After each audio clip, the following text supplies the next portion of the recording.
It's a delightful Prince of Persia-inspired open-world action RPG with big ideas, big monsters, and even bigger weapons to fight them with, so it's got that going for it. And I did enjoy myself as I explored each of its 4 unique zones, which stretch as far as the eye can see and deliver some mouth-watering, if kinda washed out, vistas. After spending about 18 hours with its mix of respectable monster slaying and brisk platforming, I can comfortably say it's a good time, especially if you bring a friend into its seamless drop-in co-op.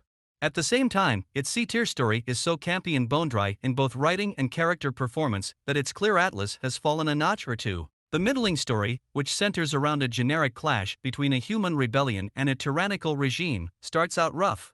No, there are relatively few bugs and the opening is pretty short, physically rough for my custom avatar, a rugged yet scholarly desert dweller.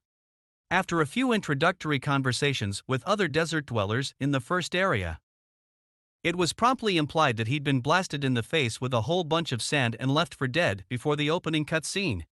Which kinda sucks considering his indentured servitude as one of the unnamed. That's the bottom cast of Atlas Fallen's sand-strewn medieval world, which, as we learn through some apocalyptic mumbo-jumbo narration, is ruled by an evil sun god named Thelos and ravaged by giant sand monsters called wraiths.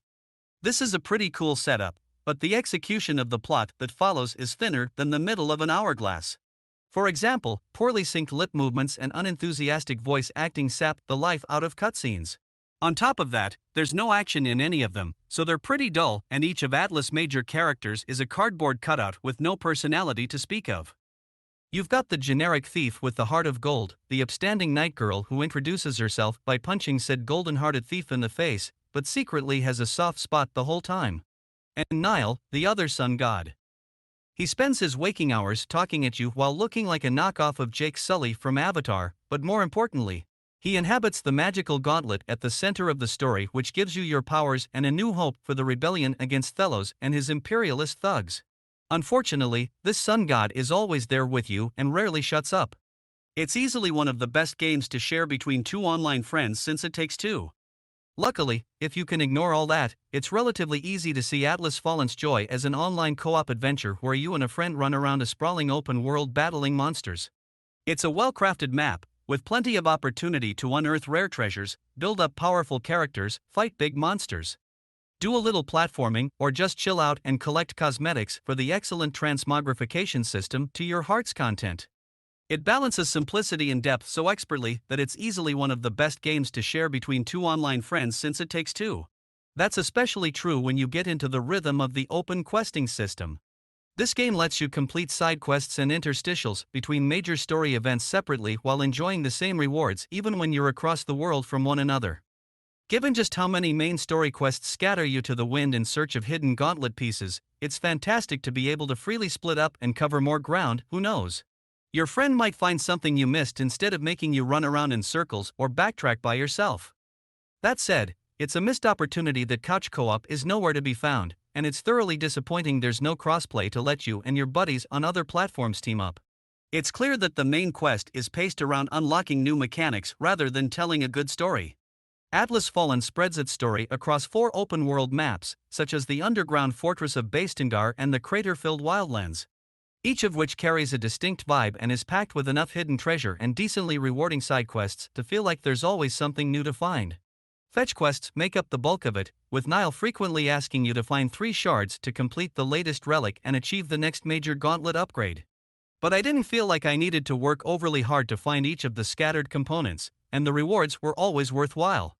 For instance, unlocking the triple air dash was a game changer that let me reach distant ledges. And Reveal lets you manipulate ancient artifacts that reveal hidden platforming challenges you didn't even know were there. Both of these new abilities unlock previously inaccessible areas, giving all 4 zones extra room to breathe and slowly unravel themselves to those willing to backtrack. But Atlas Fallen doesn't powergate its best loot behind that kind of repeated searching, meaning you can choose to only do the main story, skip all that extra spelunking, and comfortably beat the rather underwhelming final boss without the added trouble.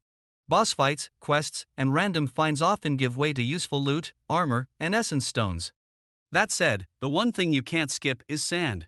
Your weapons are made of sand, you move around quickly by surfing across sand dunes, and each of the various monsters is literally made of sand. The only things not made of sand are the many anvils found dotted across the world of Atlas Fallen, which serve as places to save your game, upgrade your armor, and fast travel to other anvils. Still, that's a lot of sand in one land, let alone to conjure out of one hand, but there's enough variety within this concept to not feel overly repetitive. Boss fights, quests, and random finds often give way to useful loot, armor, and essence stones that contribute to the deep customization and combat systems. Granted, many of these finds are cosmetic or simply merchant fodder with some bits of lore attached, but all the rare crafting items and essence dust, basically. Atlas version of experience points make all that treasure hunting feel worthwhile, even when there isn't another powerful essence stone or armor piece around the next corner. Meanwhile, Power Climb feels steady from start to finish, making combat encounters balanced as you venture into higher level zones. Without making you grind for it, as long as you're upgrading your armor, perks, idols, essence stones, and momentum gauge at an anvil every so often.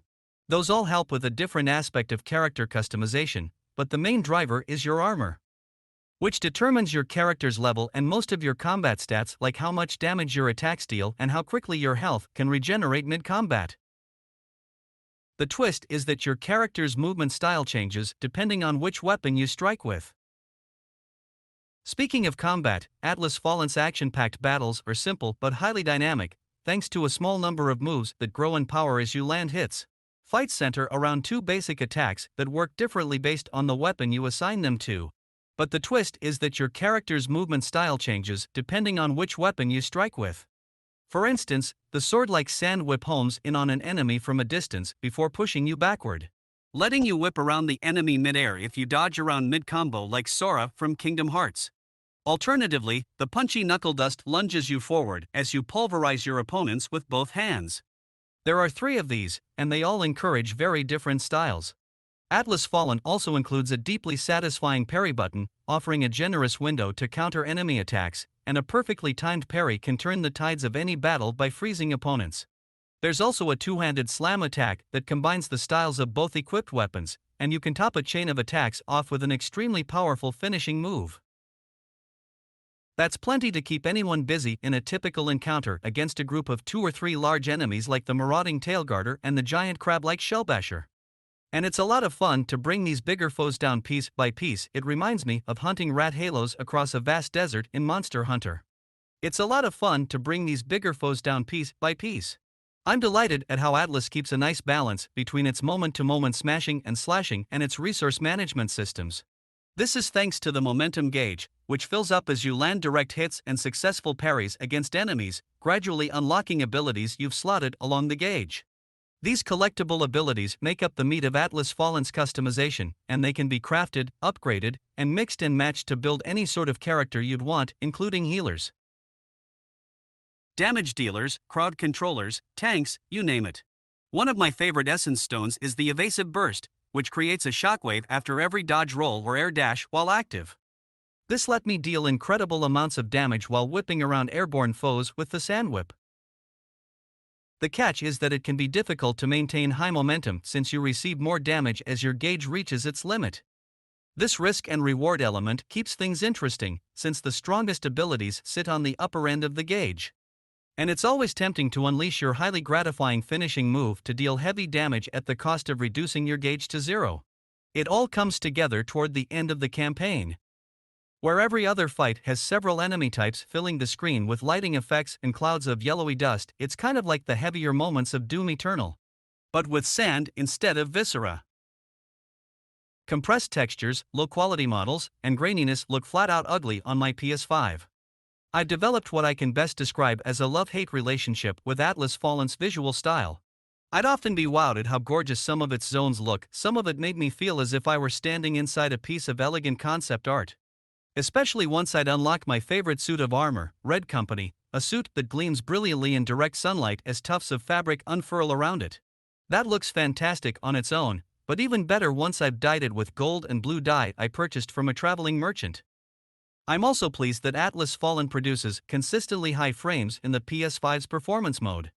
But I'm not as impressed that it struggles with its fidelity even in graphics mode, which is a shame because of how pretty and detailed its zones and armor designs are.